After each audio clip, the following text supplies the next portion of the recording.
The House Oversight Committee releasing its 79-page report of its investigation into the Washington Commanders. Our chief legal correspondent Katie Barlow is live in the newsroom now with those details.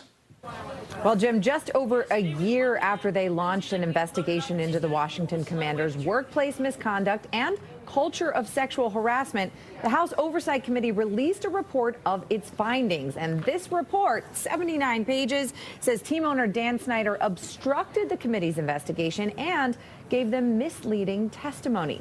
The report also provides new details of Snyder's efforts to influence the NFL's investigation into the team that was led by attorney Beth Wilkinson, including hiring private investigators to show up at former employees' homes. Republicans on the committee, who will take control with the new Republican majority in the House come January, called the investigation a sham and waste of taxpayer money.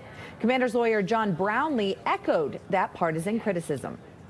One of the allegations that was made at the roundtable back in February was by Tiffany Johnston, and she made an allegation against Mr. Snyder of sexual harassment. And so you would have thought that this committee would have investigated that. I mean, that was the whole purpose of that.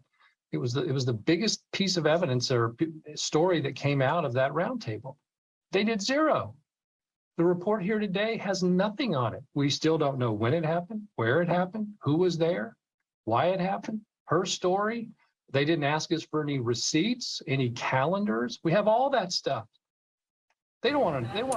Now, the report did include Johnston's allegation claiming that Snyder engaged in unwanted touching during a work-related dinner, where he placed his hand on her thigh under the table and then later that evening aggressively pushed her towards his limo with the back of his hand. The NFL hired Mary Jo White, the former U.S. attorney for the Southern District of New York, to investigate Johnston's story. Brownlee said they have provided a lot of stuff to White and that she has looked at a lot of stuff. He confirmed White has still not spoken to Snyder as part of her investigation. Jim? Oh, so we know that Mary Jo White investigation was going on, but there's been a lot coming out of the committee's work, though. That's right. Actually, let's take a look at all of the investigations that have come out of the committee's work, because it's quite a few. D.C. has filed 2 lawsuits, one alleging Snyder, the team in the NFL, misled fans about workplace misconduct, and another alleging financial misconduct. Plus, Maryland's Attorney General Frosch announced a settlement with the team last month. The Virginia Attorney General investigation is ongoing, as is a criminal investigation in Virginia, first reported by ESPN. Jim?